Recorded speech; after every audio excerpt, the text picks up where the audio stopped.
Perkenalkan, nama saya Imron Sadikin SP. Saya selaku koordinator kebun Muktiharjo yang berada di Kecamatan Margoyoso, Kabupaten Pati, Jawa Tengah. Kebun Muktiharjo ini seluas 95 hektar. Itu terdiri yang di Muktiharjo itu 74,4 hektar, yang di Ngemplak 20,6 hektar. Kebun Muktiharjo ini mengoleksi tanaman plasma nupah kapuk randu sebanyak 152 klon. Tanaman itu semua terpelihara dengan bagus, dan itu merupakan plasma nupah terbesar se-Asia yang berada di Indonesia, tepatnya hanya di Pati, khususnya di Muktiharjo ini. Semuanya terkondisi dengan bagus. Tanamannya ada yang tanam mulai tahun 1934 seperti yang ada di belakang kita ini. Tanamannya cukup tua kondisinya, tapi masih bagus. Sekarang berarti sudah umur 90 tahun. Selain itu, tanaman kapuk randu yang ada di kebun Muktiharjo ini ada 5 klon yang diandalkan. Jadi hasil persilangan MH1, MH2, MH3, MH4 sama MH5 tambah 1 yaitu Togo.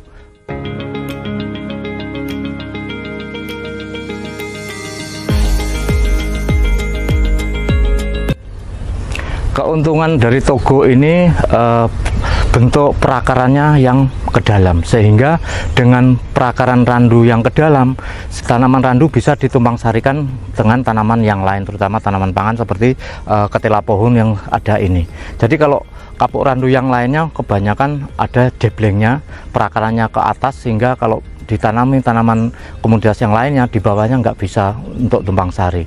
Jadi makanya Togo B ini biasa dipakai untuk batang bawah, dan keunggulannya buahnya besar, warna putih, produksinya tinggi. Togo B ini kita sarankan untuk pengembangan terutama di lahan-lahan pematang, atau kalau monokultur sekarang mungkin banyak petani kebutuhannya banyak, ingin tanaman pangan masuk, makanya kapuk randu cocok ditanam di pematang-pematang atau di tepi sungai sebagai penguat teras, tapi produksinya cukup bagus.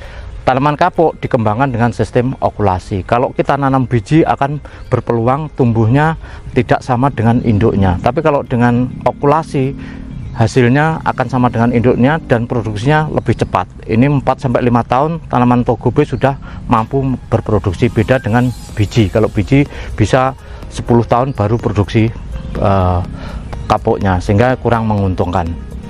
Togo B ini sebenarnya sangat kita sarankan ke pengembangan petani, karena buahnya selain besar, kemampuan untuk tumbuh lebih bagus, karena selama ini kendala budidaya kapuk itu ternyata faktor benalu. Untuk budidaya tanaman kapuk ini kendalanya sebenarnya masalah hama maupun penyakit bisa dibilang nggak ada, karena yang ada sebenarnya hama kuda berikan, serangannya nggak seberapa signifikan, sehingga secara ekonomis tidak merugikan. Sehingga cuma kendalanya kalau untuk budidaya tanaman kapuk ini faktor tanaman benalu. Tanaman benalunya ini yang susah dikendalikan, terutama kalau di percabangan muncul benalu 1 tahun nggak dibongkar, biasanya benalunya langsung tumbuh dengan subur. Makanya itu akan mengganggu produksi selanjutnya. Oleh karena itu benalu harus dilakukan pembersihan setiap pada saat panen. Lah, untuk tanaman kita yang sudah posisi tinggi, kita kendalanya tanaman sudah rapuh, sehingga kalau mau membersihkan itu agak kesulitan, karena kalau dipanjat resikonya benalunya akan batangnya, rantingnya akan roboh. Lah, kalau masalah prospek ke budidaya memang sangat prospek untuk tanaman kapuk. Harga tanaman serat kapuk sekarang cukup bagus, harga buah sampai 4.500 sampai 6.000 per kilonya, dan itu selama ini memang hanya untuk kebutuhan sartoling, kasur, bantar, guling. Tapi memang kebutuhan yang lain yang informasinya bisa untuk penyaring minyak selama ini belum maksimal dimanfaatkan. Tapi sekarang ada yang sudah melirik untuk kegiatan bahan pengganti kapas, yaitu yang sudah dikembangkan di negara Jepang.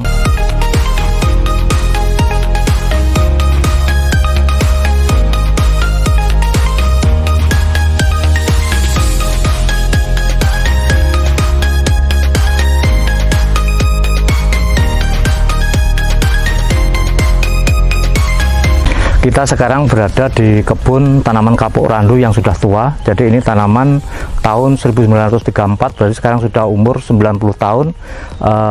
Kalau dulu di bawahnya ini tidak dimanfaatkan tanaman yang lain, tapi ini saya kelola dengan menggunakan traktor besar, ternyata mampu dimanfaatkan dengan baik. Jadi tanaman kapuk randu walaupun sudah umur 90 tahun, di bawahnya masih bisa digunakan tanaman lain seperti ketela pohung yang kondisinya cukup bagus, sehingga bisa membantu meningkatkan pendapatan dari hasil kebun maupun ke petaninya. Tanaman kapuk randu kalau sudah besar memang ciri khasnya pangkal batang mengeluarkan debleng seperti ini. Nah, ini biasanya kalau yang varietas tertentu perakarnya juga posisi di atas sehingga tanaman di bawahnya nggak bisa tumbuh, tapi ini ketepatan perakarannya ke bawah sehingga di bawahnya masih mampu bisa digunakan tanaman pengisi. Nah, pengolahan tanah biasanya dilakukan sekitar bulan 8-9 sehingga pada kondisi kering, pada saat awal musim penghujan, tanaman kita bisa lakukan penanaman ketela pohung sesuai dengan komoditas yang secara ekonomi menguntungkan di wilayah Pati Muktiharjo.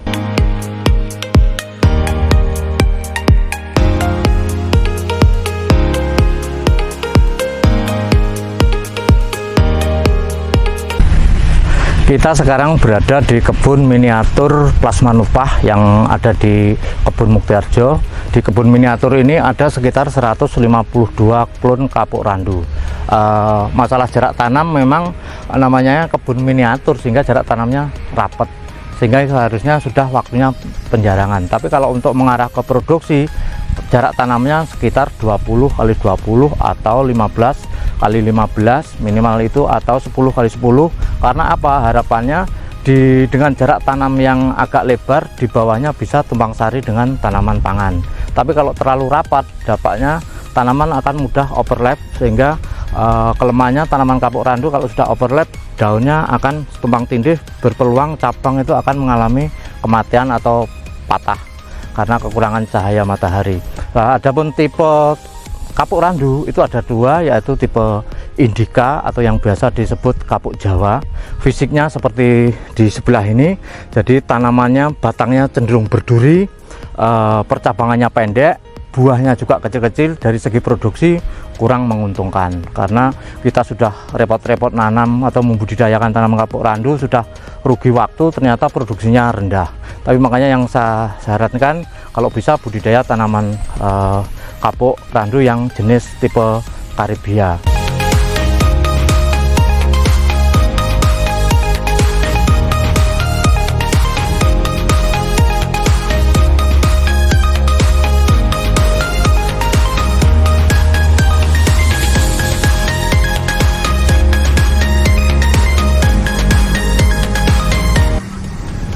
Kita sekarang berada di kebun entres. Jadi kebun entres ini biasanya kita potong setiap 6 bulan sekali. Tujuannya apa? Pada saat kita pemotongan kebun entres ini, kita juga melakukan penanaman batang bawah understemnya, itu berasal dari biji. Kemudian pada saat nanti umur 6 bulan itu dilakukan penempelan, dilakukan okulasi. Jadi biasanya kalau ini sudah dipotong, di pemotongannya di awal musim penghujan, kemudian ini sudah waktunya pembuangan cabang. Jadi satu batang ini nanti disisakan cuma sekitar 4 tunas, dengan harapan kita untuk mendapatkan pertumbuhan tanaman yang baik. Nah, ini nanti kalau tunas ini sudah umur 6 bulan, kita lakukan sebagai bahan untuk tempel atau diambil mata entresnya. Nah, kalau mata entres ini terlalu tua, itu dampaknya kita kesulitan untuk ngambil kulitnya. Tapi dengan umur 6 bulan yang ideal, yang selama ini dipakai itu umur 6 bulan mata entres diambil, itu mudah dikupas, dan bibit batang bawahnya juga umur 6 bulan, sehingga saat ditempelkan akan umur antara batang bawah dan batang atas yang entres tadi umurnya sama, sehingga kambiumnya akan sama, mudah bersatu untuk akhirnya mudah tumbuh dengan sempurna. Sehingga rata-rata persentase jadi untuk okulasi kalau memang dari mata entresnya umur yang sama, itu persentase jadinya 100% bisa terpenuhi. Kemudian waktu okulasi yang paling tepat biasanya pada bulan-bulan mulai bulan 6 sampai bulan 8 kondisi kering, sehingga saat kita okulasi sudah selesai, kita ikat tali itu tidak boleh ada air yang masuk di situ, sehingga rata-rata kalau bulan 6 sampai bulan 8 melakukan okulasi itu rata-rata persentase jadinya sangat tinggi. Jadi untuk pengembangan kapuk randu kalau dari biji akan mengalami penyimpangan, tapi kalau dari entres seperti ini memang sebagai kebun entres yang sudah bagus. Jadi ini ketepatan MH1, buahnya bisa diandalkan. Ini ada 6, jadi Togo B, kemudian MH1 sampai MH5 itu yang direkomendasikan karena produksinya bagus, kemudian kualitas serat pun juga bagus. Makanya ini sebagai kebun entres. Nah ini nanti kalau ini kita buang, kita sisakan tinggal 4, harapannya ini bisa tumbuh dengan sempurna. Yang ini harapannya ini yang dijadikan. Nah ini nanti otomatis mata tunasnya akan tumbuh bagus kalau dilakukan penempelan. Nah, ketepatan di sini rata-rata ini sudah waktunya, karena ini sudah 3 minggu, sudah waktunya pengurangan cabang seperti ini, hingga harusnya ditinggalkan sekitar tinggal 4 atau 5 batang.